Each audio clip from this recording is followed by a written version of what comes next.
as we like to say, fertility issues, because infertility is just a fucking made up term by the industry. Like it only exists for a very small portion of women who are truly infertile. They're just not trained to go there. And I think, in my experience, obviously it was like life lessons. Like I had to start digging and looking. And I think the only reason I stumbled upon these things is because there wasn't fertility podcasts out there in my time to kind of consume information. So I was pushed out to all these other health and wellness. And at the time, gut health was like kind of the big topic. And luckily for me, that was my issue. But yeah, I'm really excited that this information is available, not only for, kind of people just listening to this podcast, you can go and buy the book, but for fertility health coaches, because they're on the rise, right? There's this industry now of health coaches, but I do question what their knowledge is behind fertility issues. And I'm so glad that they have this resource now.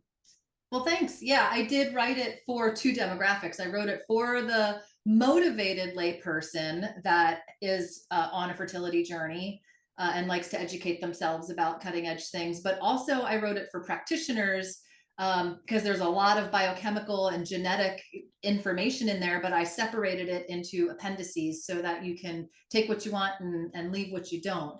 And back to what you were saying about the lady bits, I 100% agree because hormones are just messengers and nobody's looking at why the message is what it is. They're just forcing the message to say something and forcing the hormones to be in proper levels to achieve pregnancy, but aren't really addressing why the body felt that it was necessary to temporarily pause or shut off mating ability. And so these things that I talk about are things that sort of make the body go into alarm mode. And so when the body's in an alarm mode, it knows that now is not a safe time to procreate. So it temporarily shuts off mating ability. Yeah, exactly. So for me, my coaching has really developed into finding people's holes, finding the truth of where their fertility issues lie. I'm able to have like a really in-depth conversation and go, that's where we need to focus. And most of the time it has like nothing, absolutely nothing almost to do with what they think fertility issues have to do.